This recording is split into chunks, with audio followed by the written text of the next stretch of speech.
Sahabat Al-Ma'tuk, mari berdonasi untuk keperluan serta kegiatan media Al-Ma'tuk agar kami dapat selalu menyajikan tayangan-tayangan yang bermanfaat bagi umat muslim. Caranya mudah, silakan klik link yang ada di kolom deskripsi atau scan barcode donasi yang berada tepat di layar Anda. Jazakumullah khairan wa barakallahu fiik. Bismillah, assalamualaikum warahmatullahi wabarakatuh. Alhamdulillahi rabbil alamin wal aqibatu lil muttaqin fala udwana illa 'alal zalimin. Wassalatu wassalamu ala asyrafil anbiya'i wal mursalin nabiyina Muhammad wa ala alihi wa sahbihi ajma'in. Allahumma 'allimna ma yanfa'una wanfa'na bima 'allamtana wa zidna 'ilman ya rabbal alamin. Para hadirin yang dimuliakan Allah Subhanahu wa taala, melanjutkan kembali pembacaan hadis kita dalam kitab Riyadhus Shalihin yang mana kita sudah sampai di bab birrul walidain wasilatil arham, bab berbakti kepada kedua orang tua dan menyambung tali silaturahmi. Hadis ke-19. Imam An-Nawawi rahimahullahu taala menukilkan sebuah hadis, wa an Abi Abdullah Amr bin Al-As radhiyallahu anhuma qala sami'tu Rasulullah sallallahu alaihi wasallam jiharan ghayra sirrin yaqul inna ala bani fulan laysu bi awliya'i innama waliyallahu wa salihul mu'minin walakin lahum rahimun abulluha bi balaliha muttafaqun alaihi wal lafdhu lil Bukhari. Dari Abi Abdullah Amr bin Al-As radhiyallahu anhuma, semoga Allah Subhanahu wa taala meridai keduanya.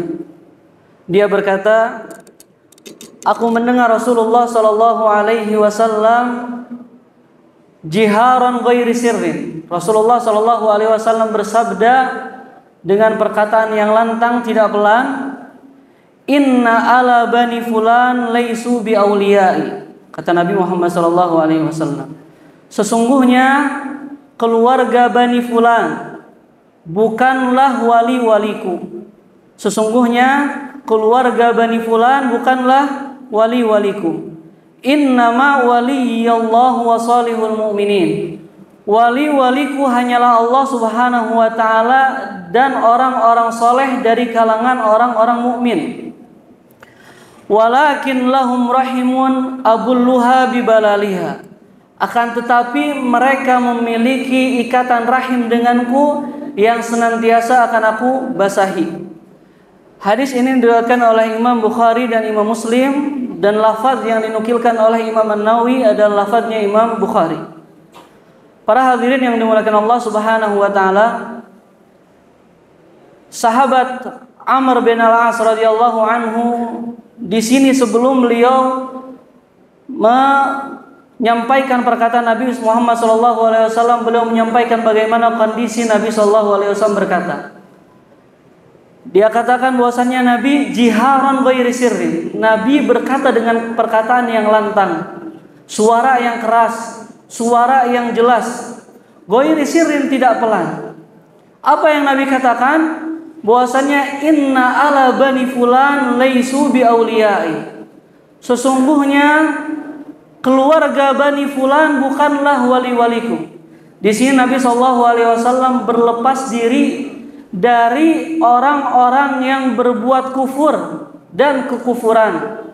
Nabi SAW berlepas diri dari perbuatan kufur dan orang-orang yang melakukan kekufuran. Dan Nabi SAW mengatakannya dengan lantang.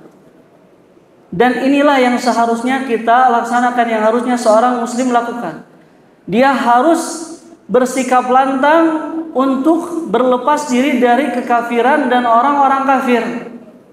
Oleh karena Syekh Muhammad bin Abdul Wahhab dalam kitab Al-Usul Tsalatsah menyebutkan bahwasannya orang Islam, yang namanya Islam bukan hanya bertauhid kepada Allah, taat kepada Allah, mematuhi perintah-perintah Allah dan menjauhi larangan-larangannya. Bukan hanya itu orang Islam, tapi Islam itu adalah seorang bertauhid kepada Allah, mematuhi Allah dengan perintah-perintahnya, dan al-bara'atu minasyirki wa ahli, dia berlepas diri dari kesyirikan dan pelaku-pelaku kesyirikan. Dan ini pula ajaran yang Nabi Ibrahim alaihissalatu wassalam bawa, dan kita diperintahkan semuanya untuk mengikuti ajarannya Nabi Ibrahim. Kata Allah Subhanahu wa taala dalam Al-Qur'an berfirman, "Qad kanat lakum uswatun hasanatun fi Ibrahim walladzina ma'ah." Telah ada pada diri Ibrahim dan para pengikutnya uswah hasanah, teladan yang baik untuk kalian. Apa yang mereka katakan? Idh qalu liqaumihim inna bura'a'u minkum wa mimma ta'buduna min dunillah. Mereka berkata dengan lantang bahwasannya kami berlepas diri dari kalian dan dari apa-apa yang kalian sembah selain Allah Subhanahu wa taala. Kemudian Nabi SAW bersabda, "Inna ala bani fulan laisu bi auliyai." Sesungguhnya keluarga Bani Fulan bukanlah wali-waliku. Dan di sini juga perawi hadis ini Amr bin Al-As menyembunyikan identitas dari keluarga ini. Tapi intinya bahwasannya keluarga yang disebutkan adalah masih karib kerabat beliau. Sebagian ulama menyebutkan bahwasannya yang disebut Nabi di sini adalah Bani Umayyah. Ada yang menyebutkan juga Bani Al-As. Akan tapi Ibnu Hajar Al-Asqalani rahimahullah merajihkan bahwasannya yang disebut dalam hadis ini adalah Bani Ali Abu Thalib, keluarganya Ali Abu Thalib. Bukan semua keluarga Abu Thalib yang bukan menjadi wali Nabi Muhammad SAW. Akan tetapi orang-orang yang belum beriman dari keluarganya Abu Thalib. Oleh karenanya Nabi SAW melanjutkan, "Innama waliyallahu wa salihul mu'minin." Wali-waliku hanyalah Allah Subhanahu wa taala dan orang-orang yang soleh dari kalangan kaum mukminin.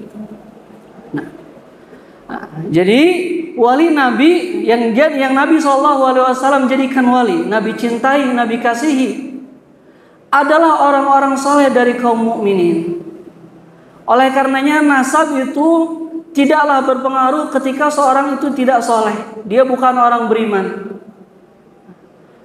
Imam An-Nawawi sebutkan, makna dari perkataan Nabi ini, innama waliyi man kana salihan wa in ba'uda nasabuhu minni. Sungguhnya waliku, orang-orang yang aku cintai adalah orang-orang soleh meskipun nasabnya jauh dariku. Walaysa wali man kana ghairu salihin wa in kana nasabuhu qariban minni. Dan bukan orang yang aku cintai adalah orang-orang yang dekat nasabnya denganku tapi dia tidak soleh. Oleh karena maksud dari hadis ini, nasab itu tidak berpengaruh ketika seorang itu dia soleh. Nabi mencintai orang-orang yang soleh meskipun dia jauh dari karib kerabatnya. Dalam hadis lain Nabi SAW sebutkan, "Man batta bihi amalu lam yusri' bihi nasabu." Barang siapa yang amalannya lambat, amalannya sedikit, lam yusri' bihi nasabu. Nasabnya sekali-kali tidak akan pernah meninggikan derajatnya. Nasabnya sekali-kali tidak akan pernah meninggikan derajatnya. Kemudian Nabi SAW sebutkan, walakin lahum rahimun abulluha bibalaliha. Akan tetapi keluarga tersebut memiliki ikatan rahim denganku yang harus selalu aku basahi. Dalam hadis ini, para hadirin yang dimuliakan Allah Subhanahu wa taala, terdapat dorongan dan motivasi agar kita selalu menyambung tali silaturahmi kita meskipun kerabat kita itu orang kafir, orang yang bukan seagama dengan kita. Dan Nabi SAW di sini menyamakan menyambung silaturahmi itu seperti menyiram air. Menyiram air pada apa? Sebagian ulama sebutkan bahwasannya menyiram air kepada api yang kalau misalnya tidak disiram, maka akan timbul darinya perpecahan, permusuhan.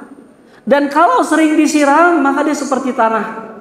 Yang kalau sering disiram, maka dia akan timbul darinya tumbuhan-tumbuhan keimanan, tumbuhan-tumbuhan rasa kasih sayang, dan tumbuhan-tumbuhan rasa cinta. Kita saling cinta karena kita saling menjalin tali silaturahmi. Oleh karenanya para hadirin yang dimuliakan Allah Subhanahu wa taala, faidah yang dapat kita ambil dari hadis ini bahwa menyambung tali silaturahmi adalah hak yang harus kita penuhi meskipun itu orang kafir. Yang kita harapkan semoga dengan kita menyambung tali silaturahmi tersebut, orang tersebut bisa melunak hatinya. Dia bisa mendapatkan hidayah dengan kita menyambung tali silaturahmi kepadanya. Baik.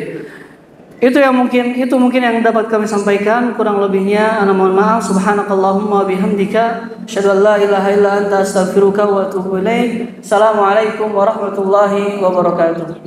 Sahabat Al Ma'tuk, mari berdonasi untuk keperluan serta kegiatan media Al Ma'tuk agar kami dapat selalu menyajikan tayangan-tayangan yang bermanfaat bagi umat muslim. Caranya mudah. Silakan klik link yang ada di kolom deskripsi atau scan barcode donasi yang berada tepat di layar Anda. Jazakumullah khairan wa barakallahu fikum.